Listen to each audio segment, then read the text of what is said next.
बे पोट्यो, त्या मोठे गावकर मास्तरले सीबीआयनं अटक केली. त्याचा हात सरळ सरळ नीटचा पेपर फोडण्यात आहे. त्याच्या मोबाईलमध्ये नीटचा पेपरमध्ये जे प्रश्न आले त्याच्या ठीक आहे प्रश्न जशान तसे भेटले. आणि जो कुलकर्णी नावाचा मास्तर सापडला, जो पेपर सेटर होता, तो पेपर सेटर सुद्धा हा लातूरचाच आहे आणि तो तिथं पेपर पुरवत होता. त्याच्यानंतर एक ब्युटी पार्लरवाली बाई सापडली. त्याच्यानंतर एक पेपर सेटर बाई होती पुण्याची, तिलेही पकडलं.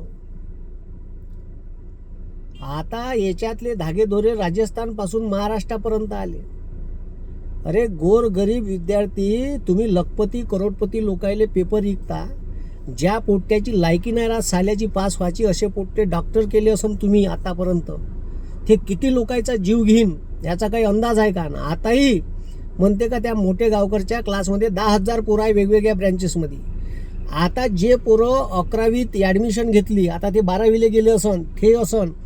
आता त्याच्या क्लासले लोक काय फासून राहिले, त्याच्यावर शाई फेकून राहिले. ठीक आहे, आता ज्या मायबापानं पैसे भरले पूर्ण, त्याच्या पोराचं भवितव्य का, ह्या बी एक मोठा प्रश्न निर्माण झाला आहे. त्याच्यानंतर दुसरा प्रश्न का, आता ॲडमिशन प्रोसेस सुरू झाली होती तर अर्ध्या लोकांनी ॲडमिशन घेतले असन त्या मोठे गावकरच्या क्लासमध्ये, तिथंही 50-50 हजार रुपये पोरानं भरले असन. त्याचे पैसे मोठे गावकरनं वापस तर द्यायलाच पाहिजे. पण आता ज्या पोराचं अर्ध क्लास तिथं झाले त्याचं का, हा बी मोठा प्रश्न आहे. आणि मोठे गावकर सारखे जे बलाढ्य लोक होतात हे असेच बदमाशपणा करून होतात. हे इमानदारीनं जर तुम्ही क्लास पोरायला शिकवले असते, तुम्ही नेट सेट आहे म्हणता, ठीक आहे, गोल्ड मेडलिस्ट आहे म्हणता, आणि तुम्ही IITचे लोक शिकवायला ठेवले, मग IITचे दाखवायला ठेवले का? पेपर फोडून तुम्ही पेपर फोडून लोकायले पोरायले सांगून तुमचा क्लासचा रिझल्ट आणत होता का, असा माझा प्रश्न आहे. समजलं का? साला आजपर्यंत आम्ही MPSCचं तोंड नाही पाहिलं का? ठीक आहे, कधी आम्ही त्या कार्यालयात गेलो नाही का? कोण पेपर सेटर आहे आम्हाला माहीत नाही राहत. साला पेपर सेटर कोण आहे?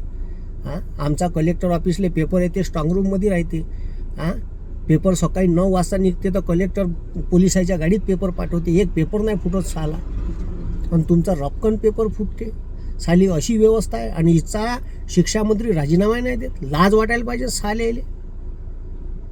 हे मोठे गावकर सारखे जे दलाल बसले आहे त्या कोठा गिटात त्या हात असन, त्या कोठ्याले मोठे क्लासेस चालते राजस्थानमध्ये. ठीक आहे, तिथंही यायचे काही धागेदोरे असू शकते.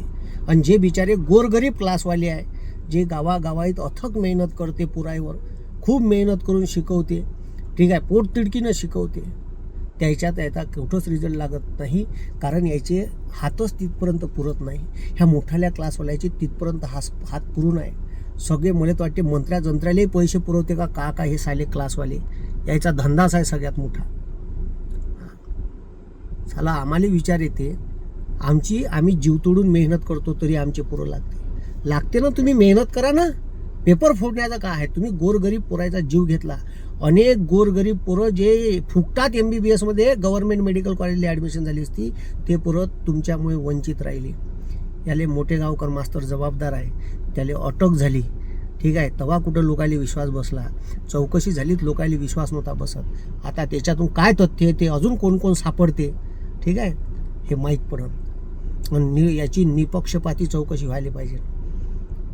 नाही तर भाऊ, मोठे गावकर पैसेवाला माणूस आहे बाबू, तू BJPत चालला जा, निर्दोष सुटका होऊन जाशील. आणि याच्या अगोदर जे लोक पकडले, 4 पोराचे जीव गेले भाऊ. ठीक आहे, मी तर म्हणतो पेपर फुटीचा कायदा करा.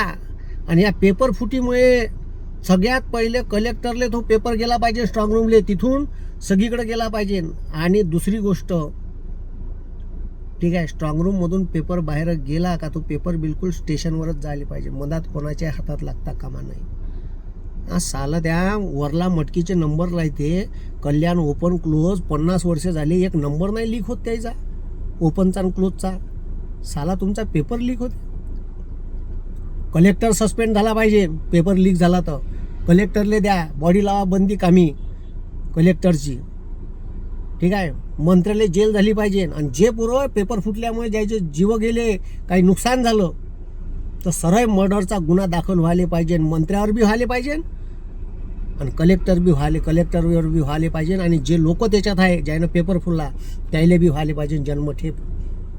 अशी सजा असायला पाहिजे. कारण 4 पोरांनी जीव दिले बाबू या नीटच्या परीक्षेत. 2-2, 3-3 वेळा रिपीट केली आहे. हे पोरं का म्हणत असं साले, जराशी लाज बाळगा. याच्यानंतर पेपर फुटी जर होत असन तर सत्तेत असणाऱ्यांनी फाशी घ्याव. थू आहे साल्यो तुमच्या जिंदगानीवर, तुम्ही एक पेपर नाही घेऊ शकत.